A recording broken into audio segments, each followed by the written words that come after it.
Hello दोस्तों, welcome back to my channel knowledgeable brain. और आज हम इस वीडियो में डिस्कस करने वाले हैं टी.एस. इलियट का essay tradition and the individual talent के बारे में।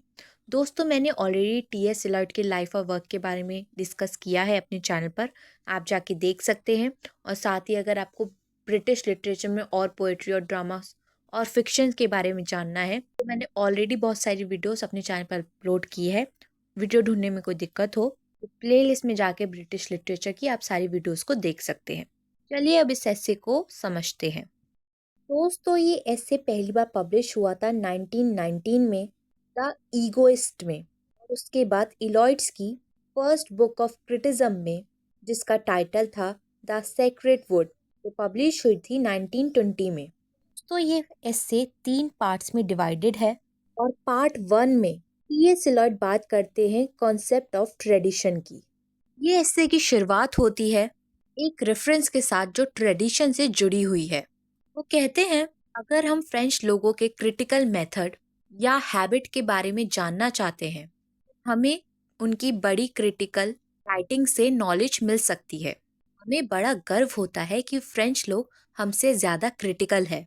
लेकिन एक बड़ी गलत टेंडेंसी ये है कि जब हम किसी पोएट को अप्रिशिएट करते हैं तो हम उनके उन एस्पेक्ट पर ज़्यादा गौर करते हैं जो दूसरों से अलग हैं और जहाँ उसकी कोई रिजेम्बलेंस नहीं होती। इसलिए हम उस कॉन्सेप्ट को दूसरे लोगों के कॉन्सेप्ट से अलग कह देते हैं। इस वजह से हम उसके इंडिविजुअल और ओरिजिनल एस्पेक्ट को ज़्यादा हाईलाइट करते हैं।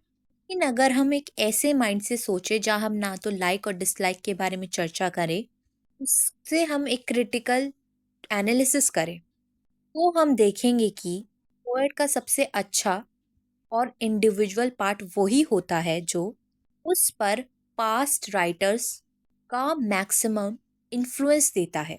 पोएट कहते हैं, ट्रेडिशन का मतलब सिर्फ ये नहीं होता कि एक जनरेशन से दूसरी जनरेशन तक किसी चीज़ को फॉलो करे ब्लाइंडली।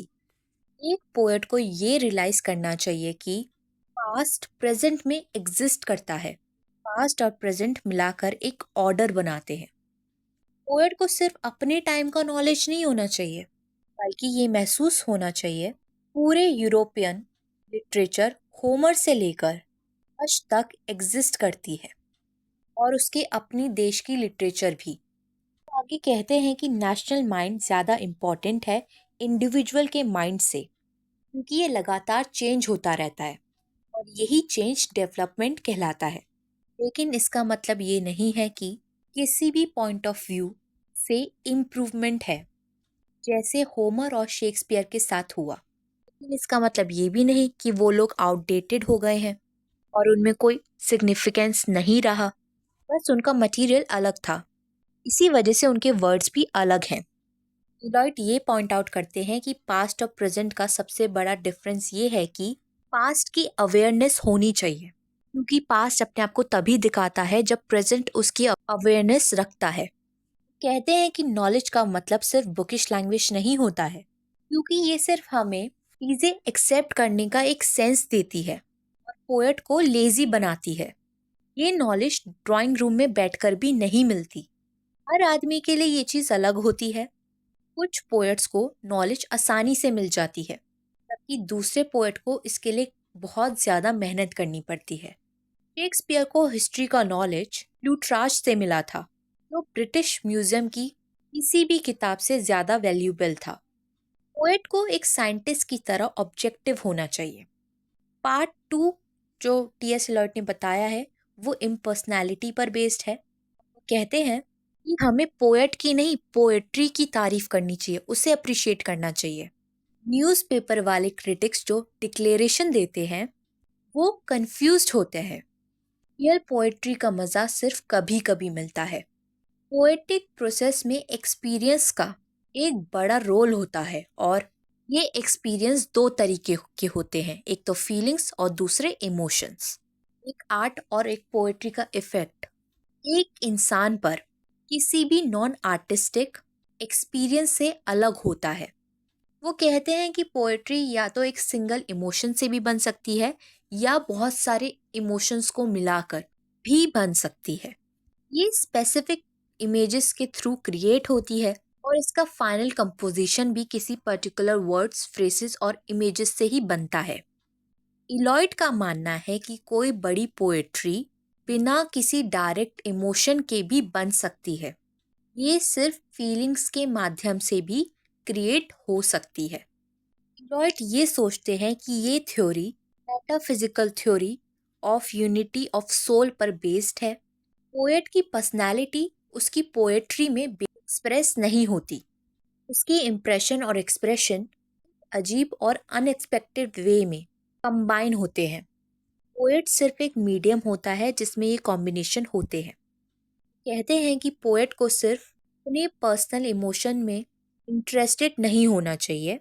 वो फर्मली डिक्लेयर करते हैं कि पोएट का काम नए इमोशन ढूंढना नहीं होता, बल्कि ऑर्डिनरी आइडियाज़ को पोएट्री में इस तरीके से यूज़ करना है कि इमोशन के बिना भी फीलिंग्स को एक्सप्रेस किया जा सके। तो पार्ट 2 में वो एक लाइन बोलते हैं, poetry is not a turning loose emotion but escape from emotion. It is not the expression of personality but escape from personality. Part 3 में उन्होंने अपने क्रिटिकल असेसमेंट का एक कंक्लूजन दिया है। वो कहते हैं कि उन्होंने ये ऐसे इसलिए लिखा ताकि एक प्रैक्टिकल कंक्लूजन दिया जा सके जो सिर्फ वही लोग समझ सकते हैं जो वाकई में पोएट्री में इंटरेस्टेड है। सबसे इम्पॉर्टेंट पॉइंट ये है कि अटेंशन जो है पोएट से हटकर पोएट्री में शिफ्ट हो। जब तक हम ये नहीं करेंगे तब तक हम पोएट्री का प्रॉपर असेसमेंट नहीं कर पाएंगे। कहते हैं आर्ट और पोएट्री का इमोशन हमेशा इम्पर्सनल होता है, मतलब पर्सनल नहीं होता है। पोएट को अपनी इंडिविजुअलिटी को पूरी तरीके से ख़त्म करना होता है और अपने काम में पूरी तरह से समाना होता है, जिससे वो इम्पर्सनैलिटी को अचीव कर सके। और ये तभी हो सकता है जब पोएट रियलाइज़ करे कि उसका कनेक्शन सिर्फ प्रेजेंट से नहीं बल्कि पास्ट के साथ भी है। दोस्तों, आई होप आपको ये ऐसे समझ में आ गया हो और वीडियोस देखने के लिए हमारे चैनल को लाइक करें, शेयर करें और सब्सक्राइब करना ना भूलें। अगली बार फिर मिलेंगे एक और नई वीडियो के साथ। Thank you for watching this video.